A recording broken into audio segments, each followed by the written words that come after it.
This week I bring you Resident Evil Revelations 2, Capcom's latest in the series that people are complaining about because it isn't real survival horror like 1 through 3 were. But, you know, if the Resident Evil series past 4 was named something else, no one would hate these games. Resident Evil 5, 6, Revelations, and Revelations 2 are flawed, but they aren't terrible games. They just aren't survival horror.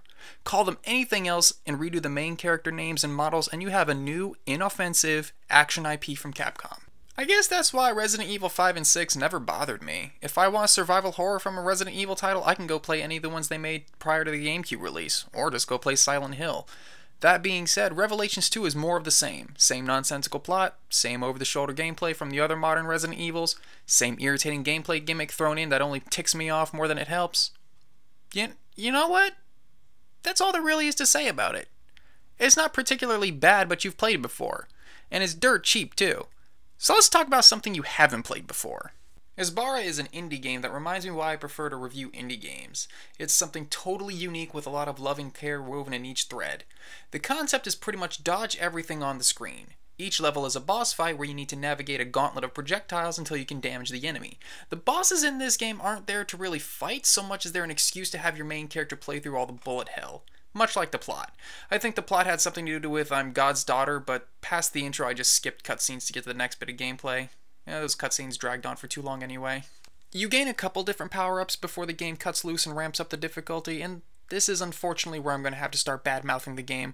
While the concept and pretty much everything about the game speaks sweet nothings into my ear, the controls make me turn on the light and see the horrendous mole on a comically disgusting nose.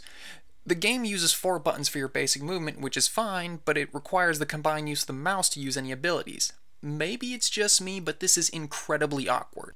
Early on in the game, I kept thinking to myself this would be so much more enjoyable if I could play everything with a gamepad. Basic movement with the joystick and a jump button, and then use dash with some combination of the right joystick in unison with another button. It irritated me that I couldn't map the controls in such a way, but after a while I realized why. The platform power. You use your mouse to set the platform, which would be difficult to implement with a gamepad.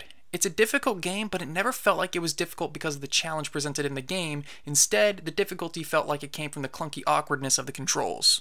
Yet, at the same time, I can understand why the platform power is needed. There comes a point in the game where so much is coming at you, there is no spot to squeeze through, and you need to create a platform in order to create a spot of safety. Your other power is to slow down time, and I feel like this is more of a crutch given to players rather than a tool to help optimize the game. I was using the slowdown power because I'd hang up on the movement, and in order to not take a hit, I need to slow everything down to reorient myself to the weird control scheme.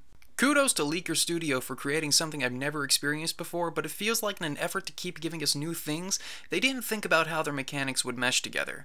I can't very well recommend a game I found so irritating to play, but I want to throw a little asterisk saying that while I don't recommend this game, I do recommend keeping an eye out for the developer because I'm curious to see what they're going to come out with next.